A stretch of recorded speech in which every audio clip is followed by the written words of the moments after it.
A routine traffic stop quickly devolved into a ticking time bomb as the red and blue lights pulsed in the rearview mirror. When the two aggressive city cops approached the vehicle, they assumed they were dealing with a common criminal. They had no idea they were drawing their weapons on a federal agent. The dashboard clock glowed a faint, luminescent green, 11:43 p.m. The air conditioning in the unmarked 2021 Dodge Charger was fighting a losing battle against the oppressive, humid July heat rolling off the asphalt of Interstate 95.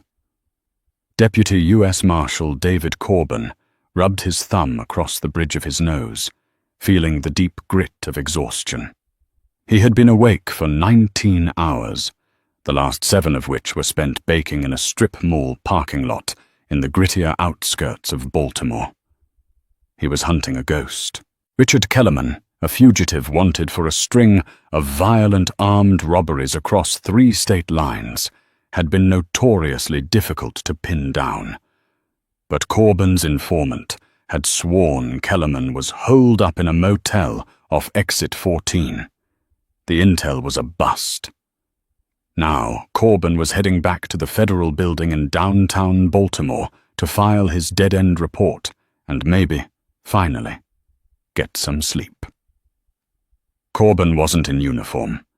Marshals rarely were when doing plainclothes fugitive recovery. He wore a faded grey Henley shirt, dark tactical cargo pants, and a black windbreaker. Beneath the windbreaker, clipped securely to his reinforced leather belt, sat his gold U.S. Marshal star and his standard-issue Glock 19. His government credentials were in his left breast pocket. The stretch of county road leading toward the city limits was desolate. Streetlights flickered inconsistently, casting long, erratic shadows across the wet pavement from a brief, earlier thunderstorm. Corbin checked his speed. He was doing 45 in a 45 zone. He was a professional. He didn't invite unnecessary attention, especially when driving a government fleet vehicle that was essentially a rolling shadow. But trouble doesn't always wait for an invitation. A sudden flare of headlights illuminated the Charger's cabin. Corbin glanced in his rearview mirror and saw the distinct, aggressive grille of a Ford police interceptor right on his bumper. It was close. Too close. The cruiser was tailgating him, running his plates. Corbin sighed. Here we go, he thought. Government plates, depending on how they are registered in the system, either come back as federal government, do not stop, or they come back as a restricted ghost plate, which can sometimes throw a local dispatch system for a loop if the dispatcher isn't experienced. A second later, the darkness of the cabin was shattered by a strobe of blinding red and blue LED lights. The short, sharp whoop of a police siren echoed off the concrete barriers. Corbin calmly engaged his turn signal, easing his foot off the accelerator. He pulled the Charger onto the wide gravel shoulder, putting the vehicle in park and immediately turning off the engine. He rolled down all 4 windows, standard law enforcement courtesy to let the approaching officers see into the vehicle, and turned on the dome light. He placed his hands firmly at the 10 and 2 positions on the steering wheel. He knew the drill better than anyone. As a black man in America, and as a seasoned law enforcement officer, Corbin knew exactly how quickly a dark road and a tense cop could turn a misunderstanding into a tragedy. In the side mirror, Corbin watched the driver and passenger doors of the cruiser pop open. 2 uniformed officers stepped out. The approaching officers were from the local county precinct. The man taking the lead on the driver's side was Officer Travis Hayes. Hayes was in his late 30s, built like a fire hydrant, with a tight buzz cut and a posture that screamed confrontation. His hand was already resting heavily on the butt of his holstered service weapon. Flanking the passenger side was Officer Brendan Croft, a younger cop who looked barely out of the academy. Croft kept his distance, shining a high-powered mag light directly into the Charger's cabin, effectively blinding Corbin. "Keep your hands on the wheel where I can see them," Hayes barked, his voice loud and edged with unnecessary hostility. He hadn't even reached the window yet. "My hands are on the wheel, officer," Corbin replied, his voice a slow, steady baritone. He kept his tone completely devoid of emotion. Panic breeds panic. Calm forces the other party to listen. Hayes stepped up to the window, shining his own flashlight directly into Corbin's eyes. "License, registration, and proof of insurance. Right now." "Officer," Corbin began calmly, squinting against the blinding light. "Before I move, I need to inform you that I am a sworn federal law enforcement officer. I am a Deputy United States Marshal. I have my badge on my right hip, my duty weapon next to it, and my federal credentials in my left breast pocket. How would you like me to proceed?" For a split second, there was silence. The protocol for this was simple. Hayes should have asked Corbin to slowly produce his credentials, verified the badge, ran the federal ID number with his dispatch, and sent Corbin on his way. But Hayes didn't do that. "Shut up!" Hayes snapped, taking a step back and unholstering his weapon, keeping it pointed in the low ready position, but angled menacingly toward the door. "I said give me your license! Don't you lie to me!" Corbin felt a cold spike of adrenaline hit his bloodstream. The script had just gone off the rails. Hayes wasn't listening. He had looked into the car, seen a black man in a blacked-out muscle car, and made a rigid, unbreakable assumption. "Officer Hayes," Corbin said, reading the name tag on the man's chest. "Lower your voice and listen to me. I am a Deputy U.S. Marshal. I am working an active fugitive case. Call your supervisor. Call your dispatch. Tell them you have a federal agent pulled over." "I told you to shut your mouth!" Hayes yelled, his voice cracking slightly with adrenaline. On the passenger side, Officer Croft drew his weapon as well, pointing it directly through the glass at Corbin's chest. "Hands out the window! Both of them, now!" Hayes screamed. Corbin knew that arguing with a terrified, aggressive cop holding a loaded gun was a losing battle. Slowly, deliberately, Corbin unclasped his hands from the steering wheel and pushed them out the window into the humid night air. "My hands are out," Corbin said, projecting his voice so the dash cam of the cruiser would pick it up perfectly. "I'm not resisting. I am a United States Marshal. You are making a massive mistake." "Open the door from the outside," Hayes commanded, his gun now leveled directly at Corbin's head. "Do it slow." With his left hand, Corbin reached down, grabbed the exterior handle, and popped the door open. "Step out. Face away from me." Corbin stepped out onto the gravel. The heat wrapped around him, but he felt ice cold. He turned his back to Hayes, keeping his hands raised high in the air. "Do not reach for your weapon," Corbin warned, his voice hardening into the authoritative tone he used when taking down cartel hitmen. "Do not try to disarm me. Call your supervisor right now." Instead of calling it in, Hayes lunged forward. Hayes slammed into Corbin's back, driving the federal agent forward. Corbin's chest hit the roof of the Dodge Charger with a heavy, metallic thud. The impact knocked the wind out of him, but his training kept his muscles relaxed. If he tensed up, if he pulled away even an inch, Hayes would claim he was resisting arrest. "Give me your hands," Hayes roared, grabbing Corbin's left wrist and wrenching it behind his back with enough force to strain the rotator cuff. "I am yielding," Corbin grunted against the metal of the car. "I am a federal agent. Check my left pocket." Officer Croft scrambled around the rear of the Charger, his gun still drawn, his eyes wide and panicked. "Travis, watch out! He said he's got a gun!" Croft yelled. "I got it," Hayes sneered. He patted down Corbin's right side and felt the hard polymer grip of the Glock 19. Hayes yanked the weapon from Corbin's holster, completely disregarding weapon safety protocols, and tossed it recklessly onto the gravel shoulder. Next, Hayes's hand brushed against the solid metal star clipped to Corbin's belt. Hayes ripped it off the leather belt loop and held it up to the cruiser's headlights. "U.S. Marshal?" Hayes laughed, a harsh, mocking sound. The sound of a man whose ego had completely overridden his logic. "You think you're smart, pal? You think a fake badge you bought off Amazon is going to save you? I'm locking you up for impersonating an officer, carrying a concealed weapon, and whatever else I find in this stolen car." "The car is registered to the Department of Justice," Corbin said, his face pressed against the roof of his vehicle. "My federal ID is in my breast pocket. Pull it out. Look at the watermark. Look at the chip. Then call your watch commander." Hayes forcefully slammed Corbin's right hand behind his back and ratcheted a pair of steel handcuffs onto his wrists. He locked them down tight. Too tight.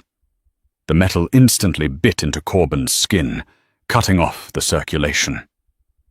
"Shut up," Hayes growled, spinning Corbin around and shoving him hard against the side of the car. Corbin stood there, handcuffed, disarmed, and humiliated on the side of a dirt road by a cop who didn't have a fraction of his training or jurisdiction. But Corbin's face was a mask of stone. He locked eyes with Hayes. He didn't look angry. He looked absolutely, terrifyingly calm. "You've crossed a line," Corbin said quietly. "There is no walking this back." Hayes reached into Corbin's breast pocket and pulled out a sleek black leather wallet. He flipped it open. Inside was Corbin's Department of Justice identification card, complete with a holographic seal, a smart chip, and his photograph alongside the seal of the United States Marshal's Service. Hayes stared at it. The arrogant sneer on his face faltered for a fraction of a second, but his pride refused to let him back down. He turned to his younger partner. "Croft, run this guy's name," Hayes commanded, tossing the wallet to the rookie. "Run him through NCIC. I guarantee you he's got warrants. Probably stole the ID." Croft caught the wallet, fumbling it nervously. He looked at the ID, then looked at Corbin. For the first time, Croft seemed to realize the gravity of the situation. The man standing in front of them wasn't sweating. He wasn't shaking. He was standing with military posture, wearing the cuffs like they were a minor inconvenience rather than a restraint. "Travis," Croft muttered, his voice dropping an octave. "This ID, it looks real. The holo is moving." "Just run it in this computer, Croft," Hayes barked. Croft rushed back to the cruiser, climbing into the passenger seat to use the mobile data terminal, MDT. Hayes stood a few feet from Corbin, his hand resting on his own duty weapon, staring Corbin down as if trying to intimidate a mountain. "You're going away for a long time," Hayes spat. "You didn't ask for my assignment," Corbin said smoothly. "I don't care about your fake assignment." "You should," Corbin replied. "Because right now, I am the lead investigator on a federal task force tracking Richard Kellerman, a man who shot a state trooper in Ohio last week. You just pulled over the lead car on a federal dragnet. You've compromised a secure government vehicle, you've disarmed a federal agent, and you've committed felony assault under the color of law." Hayes's jaw tightened. "Keep talking. Add terroristic threats to your charges." Inside the cruiser, the blue light of the MDT illuminated Croft's pale face. He typed in Corbin's name, birth date, and the federal identification number printed on the card. He hit enter. The system took 2 seconds to process. When the screen flashed back, it didn't just show a standard driver's profile. The entire screen flashed a bright, unmistakable yellow banner. A restricted federal database notification. Warning. Credentials verified. United States Department of Justice. Deputy Marshal David Corbin. Clearance level. TS/SCI. Do not detain. Beneath the warning was a direct phone number to the Regional Director of the U.S. Marshal Service in Washington, D.C., along with a localized dispatch number for the Baltimore field office. Croft felt the blood drain from his face. His stomach dropped into his boots. He looked up through the windshield at his partner, who was still aggressively posturing in front of the handcuffed federal agent. Croft grabbed the radio microphone, his hand trembling. "Dispatch, this is Unit 412. We need a supervisor at our location immediately. Code 3. Unit 412, copy. Supervisor is en route. What is the nature of the emergency?" The dispatcher crackled back. "Just get the sergeant here," Croft yelled into the mic. He threw the door open and sprinted back toward Hayes and Corbin. Travis, stop!" Croft yelled, waving his hands. He looked terrified. "Take the cuffs off him. Take them off right now." Hayes frowned, turning toward his partner. "What are you talking about? What did the computer say?" "It's real, Travis," Croft said, his voice cracking loudly in the quiet night air. "The badge is real. The ID is real. The system locked me out with a federal warning. He's a U.S. Marshal." Hayes froze. The aggressive, chest-puffed demeanor shattered, replaced instantly by the cold, creeping dread of a man who suddenly realizes he has stepped off a cliff. He looked from Croft to Corbin. Corbin stood exactly where they had left him, his hands cuffed tightly behind his back. He didn't smile. He didn't gloat. He just stared at Hayes, with eyes like chips of flint. "Officer Hayes," Corbin said, the silence of the night wrapping around his deep, uncompromising voice. "I believe you have my gun." The heavy, suffocating silence of the roadside was broken only by the rhythmic hum of the Ford Interceptor's engine and the relentless strobing of its red and blue lights. Officer Travis Hayes stared at Deputy Marshal David Corbin, his breathing shallow and rapid. Panic, hot and sharp, was beginning to claw its way up Hayes's throat, but his stubborn pride was a concrete wall refusing to yield. "He hacked it," Hayes muttered, his voice trembling as he pointed a shaking finger at Corbin. "He's a hacker. People buy ghost plates on the dark web all the time. He faked the dispatch ping." Officer Brendan Croft stared at his partner in absolute disbelief. "Travis, are you insane? The MDT terminal gave me a direct line to the Department of Justice. The dispatcher verified it on the encrypted federal frequency. He is a United States Marshal."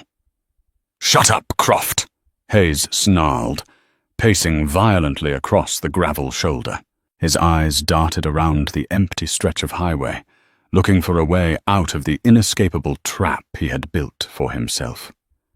He looked back at Corbin, who was still standing perfectly still, his hands bound tightly behind his back. Corbin's expression remained utterly impassive.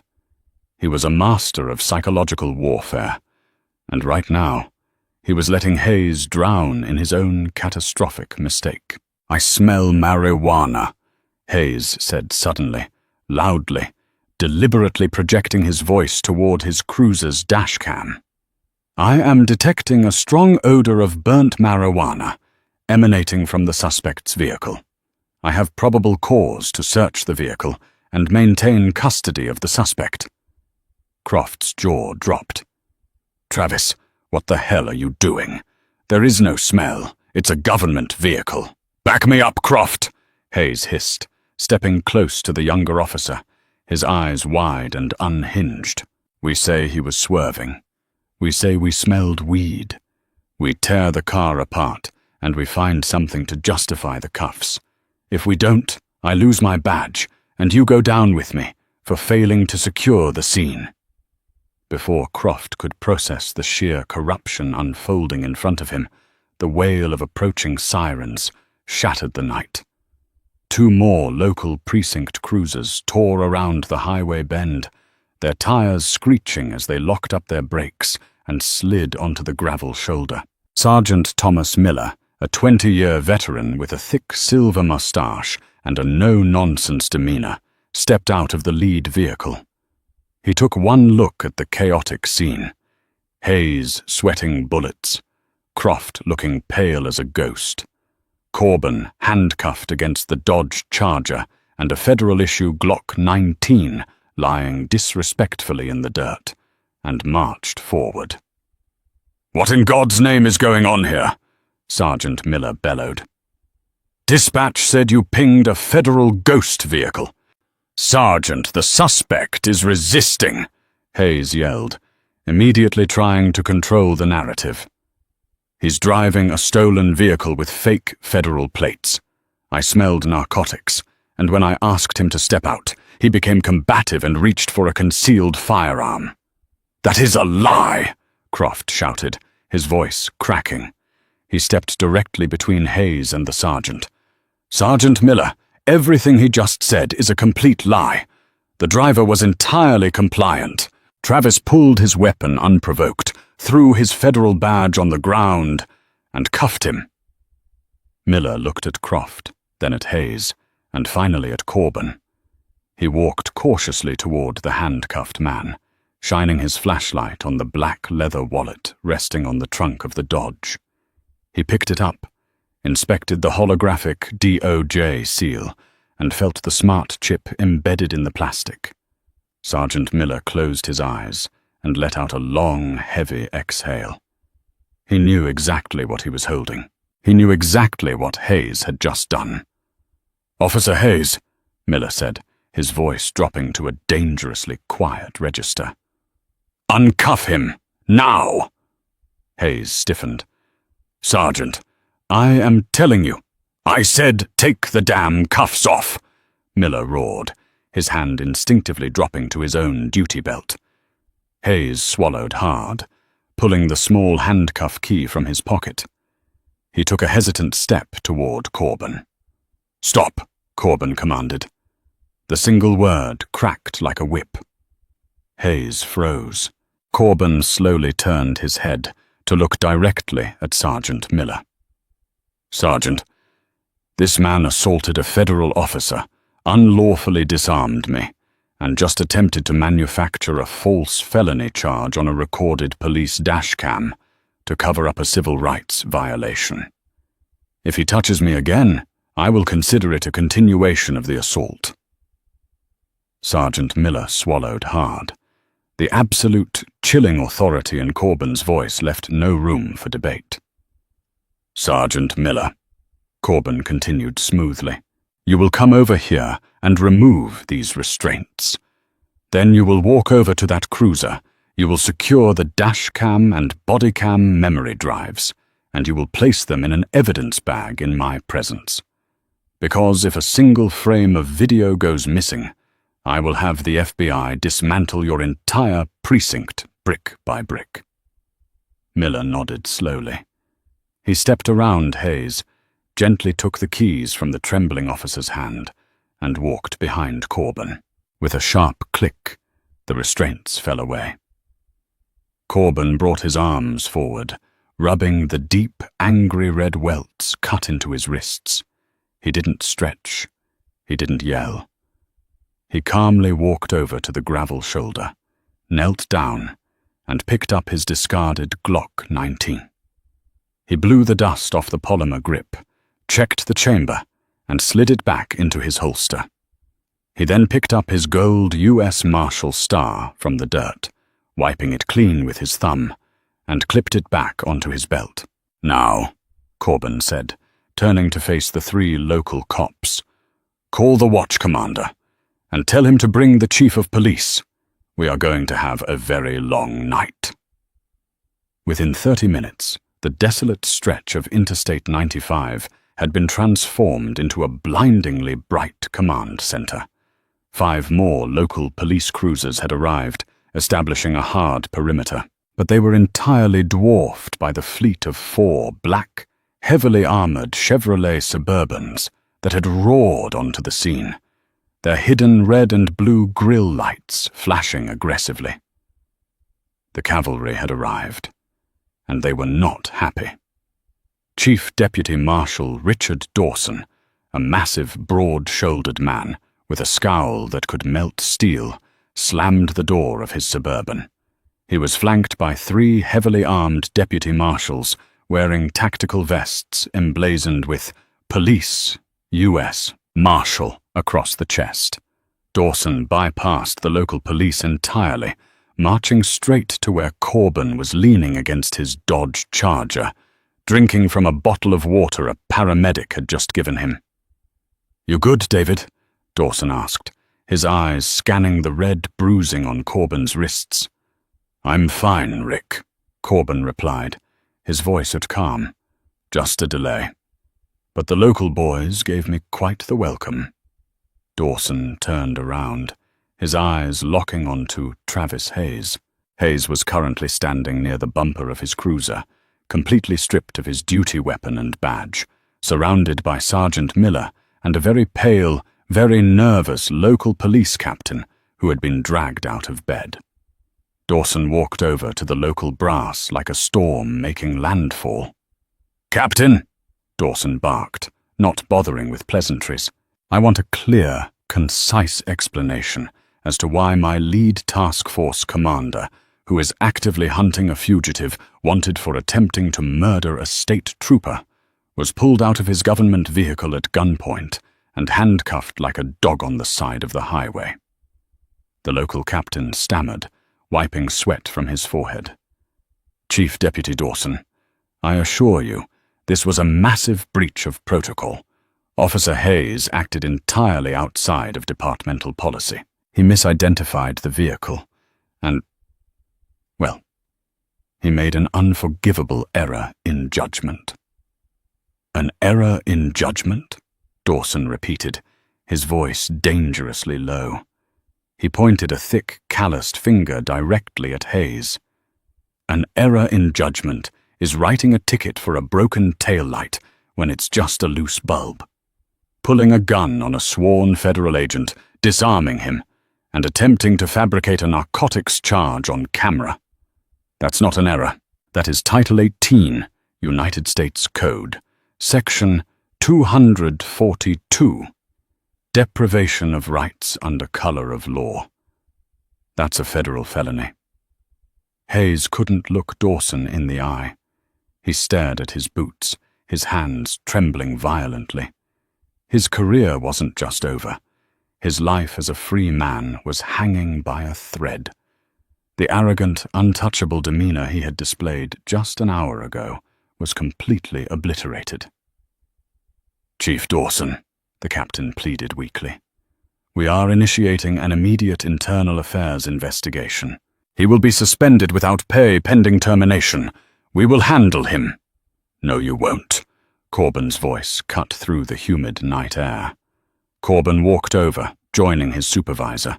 He looked at Hayes, then at the captain. "Internal Affairs isn't going to handle this, Captain," Corbin said smoothly. "Because Officer Hayes didn't just assault a civilian, he assaulted a federal officer performing his official duties. That triggers Title 18, Section 111. I have already contacted the United States Attorney's Office in Baltimore. They have approved an immediate warrant for his arrest." Hayes's head snapped up, his eyes wide with absolute terror. "What? No, you can't do this. I'm a cop. I made a mistake." "You made a choice," Corbin corrected him coldly. "You saw a black man in a car, and you made a choice. You saw my badge, and you made a choice. You threw my weapon in the dirt, and you made a choice. Now you get to experience the consequences." Dawson nodded to 2 of the tactical deputy marshals standing nearby. "Secure him."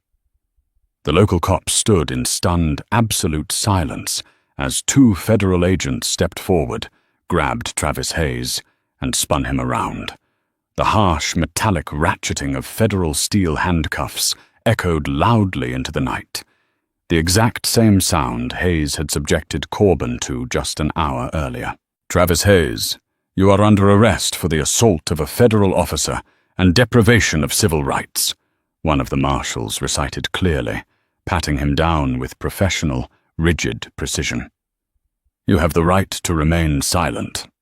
Officer Croft stood off to the side, watching his former partner being loaded into the back of a blacked-out federal SUV. Croft caught Corbin's eye. The rookie officer gave a small, respectful nod, fully understanding that he had narrowly avoided throwing his own life away. Corbin returned the nod, a silent acknowledgement that Croft's decision to tell the truth had saved him. As the local police began to awkwardly pack up their perimeter, heavily demoralized and humiliated, Chief Dawson turned back to Corbin. "You sure you don't want to go to the hospital to get those wrists checked out, David?" Dawson asked, tossing Corbin the keys to a fresh government vehicle. Corbin caught the keys with a faint, grim smile. The exhaustion had evaporated, replaced by the relentless drive of a man who still had a job to do. "I'm good, Rick," Corbin said, opening the door to the Suburban. "Kellerman is still out there, and I've got a ghost to catch." Corbin climbed into the driver's seat, started the engine, and pulled out onto the dark highway, leaving the flashing lights of the disgraced local cops far behind him in the rearview mirror. Justice hadn't just been served, it had been delivered with the crushing weight of the federal government. If you were on the edge of your seat, watching this arrogant cop get the ultimate reality check, hit that like button and share this video. The truth always comes out, and justice was served cold today. Don't forget to subscribe to our channel and ring the notification